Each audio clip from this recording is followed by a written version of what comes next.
this place was the hotbed of all counterculture from, I mean, this just kind of shows you the Doobie Brothers and stuff like that, you know what I mean? But Yeah. this was this was the counterculture in playing out. And it wasn't in San Francisco, by the way. Yeah. So this was in the Santa Cruz Mountains, the Yep. Chateau Liberte. And look, it Yeah. sounded like there's a few different plays on that name over the years. Yeah. But yeah, Well, everyone in the 70s, Doobie Brothers, it showed this album, it looks like it was shot there at the bar. yeah. I mean, Merle Sanders, Jerry Garcia. right. So this Hot is yeah, so this is basically like where the Chateau Liberté is like basically where they shift culture, right? And it happened right there. And it was like when people go, oh, Woodstock was like the peak of the cultural revolution. It's just like, sure, or like San Francisco was the peak of the cultural revolution. To normally people, you just go, fine, like, Haight Street, right? And it's a whole bunch of fucking head shops where you can get a bunch of stuff and you can buy all the paraphernalia from like a mall, right? But this is where like real people were like killing it at, you know what I mean? They're changing culture with the help of the Grateful Dead. We know what the Grateful Dead band is. They were basically the CIA's house band. They're all connected. Every single fucking one of them's connected. But there's an abridge to it all where like you have Neil Cassidy and what is it? the Merry Tricksters or whatever they're freaking called, the bus, jump on the bus, the acid Kool-Aid test. That's all that right there. That's where it didn't start in San Francisco, man. That's what I'm trying to say. Right. It was co-opted to San Francisco, and there's reasons why.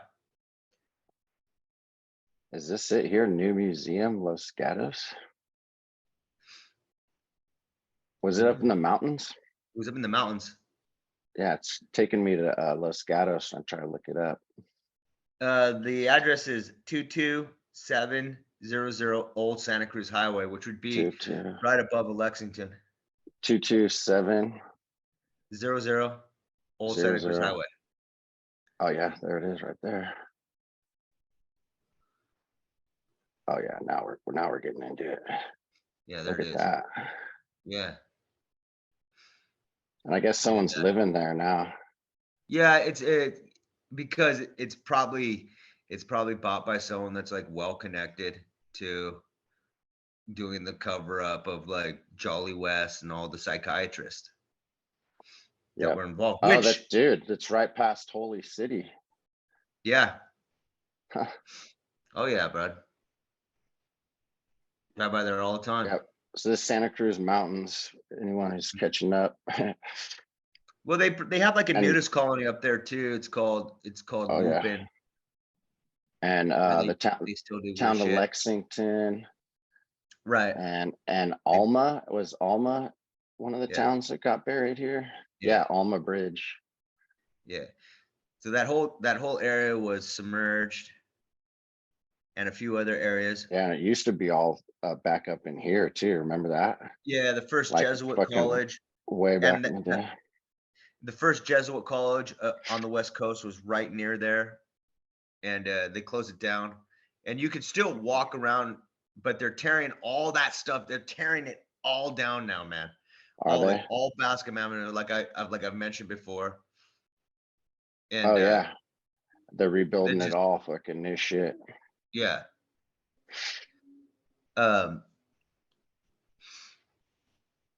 But this was part of the Beat generation. All these people, this was so funny. Like where you have Jack Kerouac who wrote On the Road, right? Mm-hmm. It was a very influential book, right? Yeah. And then all these characters pop up as like characters in that book after. That's what's so strange, right? So they made the characters in that book like real life people in life. So life imitated art, literally. So Boom. There you go. So this was a controlled, for sure, as a controlled Right. environment. Right. And it was before Laurel Canyon. Laurel Canyon is just a mimic of it. Right. And it works in That's different the places. poster child, or yeah, that's the LA version or whatever. Yeah. Which isn't exact, which it's like not in LA either. Yeah. Right. Yeah, this is a trip. It looks like there's a YouTube documentary. They just had an anniversary documentary of it, but but you know how those documentaries make it sound like, oh, this is where I showed my tits in public for the first time. I didn't shave my armpits. They made it like it was like a thing, like the hippies were happy to be like brainwashed, right? Totally. And they so throw out like the Hell's Angel stuff. Yeah, and they're like all over the place too, Yeah. But we know, they were just, slanging for them.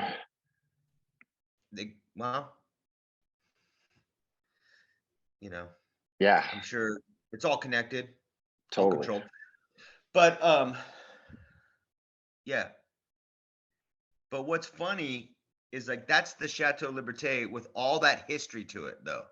But and then here's like this is someone that you should look up right now. Keep that page rolling, but look up Eric Big Daddy Nord. Big Daddy. Eric Big Daddy Nord. There he is. Look at him. And so he was like the king of the beatniks, basically. This guy, 6'7", and he was a giant. Yeah. So this guy escaped Germany. Yeah, Herb Caen called him the king of the beatniks. Yeah. So guess where his club was? San Jose? No. Scotts Valley. Oh, really? Scotts Valley, man. And like yeah. Scotts Valley, right as you come into Scotts Valley, like Granite Creek, like right there. And his club. Yeah. I'm gonna say in here. Yeah. Tom Wolfe describes the Merry Pranksters and Ken Kesey and from La Honda and the Electric Kool-Aid. So this guy orchestrated and was part of the orchestration of it. He then this Big Daddy Eric Nord sells his club to none other than to a psychiatrist, like a psychiatrist with almost the same thing, and the psychiatrist's name is Leon Tabory, Tabory, and he's a psychiatrist from San Francisco who's now doing the hippie movement. And then the barn is what the rock and roll club is called, the barn. So it's all connected. It's like you have psychiatrists handing it off to psychiatrists, handing it off to psychiatrists. And where's this Eric Nord dude? He just like some dude from Germany. Yeah, but he was connected with bands and stuff. I think he actually kind of like came from Los Angeles or something like that, or was in San Francisco, Santa Cruz, and then Los Angeles. His story is kind of he moved to Hawaii in 1960 and returned a short stay in a multi-million house. Yeah, so this guy was rich as fuck, right? Vegetarian group for sure. I mean, Guatemala, all the absolutely places. A fucking operative. Yeah, army base to army base to where all the stuff is happening. There it is. Came to Santa Cruz, 1968. That's not true. It's before that. Here's 1965 right there. Oh, there it is. Yeah. Let's see what this newspaper article possibly. There it is. The barn. Yeah. We got 10 minutes until we get, Yeah. we got to start over. Yeah. There he is. Look at him. Merrick?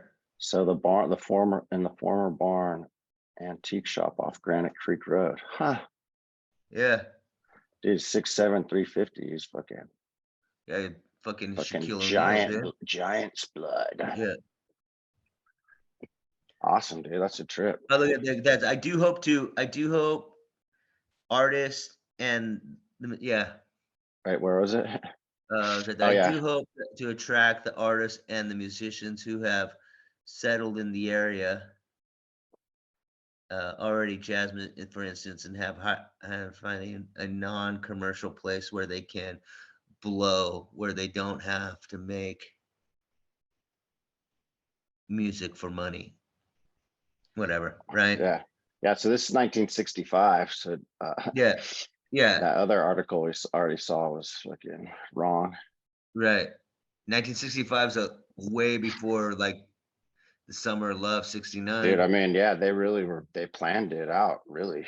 Yeah, I mean, it's just that the psychiatrist, it's, and this is my whole ball game, is that like a lot of people think that like the newspapers are failing and all this fucking shit. And it's just that like the psychiatrists get paid more in high tech than they do in newspaper and television now. And they don't have like the top quality psychiatrists, you know what I mean? They all come from the military, and then they either go into like newspapers, television, movies. Movies suck. And now it's like all they, it's basically all psychology these days. How fast, how much attention can one thing get over the other, you know? yeah, no And doubt. that's why everything apparently fucking sucks, is because there's like, the psychiatrists all work for fucking Facebook, Yeah. Well, yeah, they all switched over. Yeah. Yeah, they So it's just, start. yeah. They, I don't know how to explain it more than that. And I guess one of the things that both these articles are like, oh, Janis Joplin wanted to buy both these right, places. totally. Janis I've Joplin, read that somewhere. yeah. And they like the guy didn't like her or something. I mean, What was the name of that psychiatrist? his name was Leon, Leon, I thought so. uh, Tabory, and he was the second owner of this place. But his B story is his story, right? Roy, Tabroy. Yeah, no, other way, Ory. Yeah, Tabery. yeah. Oh, there's, Is that, yeah, this is some Santa Cruz shit. yeah. Look at this creep. You think that guy wants to own a rock and roll club? He's down to, you know what I mean? What if you walked in and that guy was the guy? Right. Oh, we're here to like set up. Yeah. Uh-huh. And he really talks a lot. Yeah. Just, Oh, he was out in Siberia. yeah, he's been everywhere.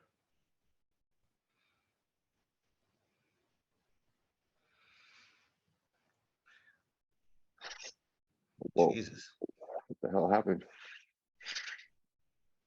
I don't know. That's a Oh, lot. so That's a lot. this is some World War II. Yeah. He was a World War II survivor. Yeah, I think. From Dachau. Yeah, I think part. Who knows? I think he went to a camp or something. I don't know. Or maybe Big Daddy did when he was a kid or something. I don't know. Something like It how said they he do was in Dachau. Yeah, okay. Yeah, but this guy, just mentions like what.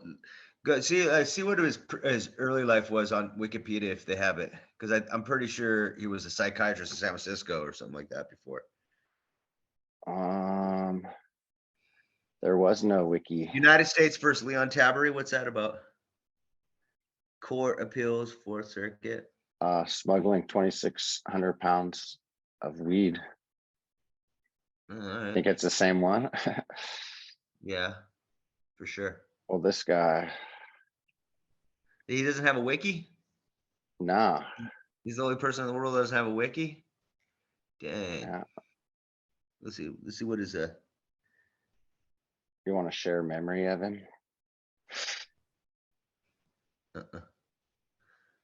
Anyways, I think Yeah, fuck. yeah. He was a psychiatrist in San Francisco, then owned a Santa Cruz, like bought it from a beatnik, right? Mhm. Let me just go ahead and Yeah, a hit you up beatnik. with this. And then Hip Santa Cruz. I think Hip Santa Cruz mentions it.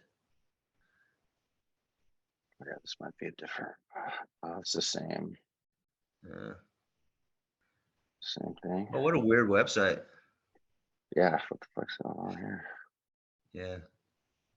Oh, we had to. Looks fucking wild right there, man.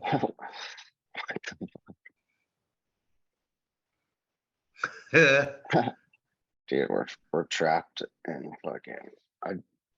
He's trying to imprint things in my brain. Yeah. Critical. If you go up, it mentions that he was. I think in this one it just goes previous hippie and then rebels. Anyone in Santa Cruz from the formal memorial service. Oh, this isn't a bit. This is no bit. Yeah, from 09. All right. Huh. Wild. Oh, he's buried in SoCal, no? El Rancho. Is that what it says? Yeah, no. Moose Lodge. He was a Moose Lodge guy, dude. Oh man. Yeah. Yep. Spaghetti dinner, baby. Every Wednesday. Let's come play bingo. Oh, can't reach that site.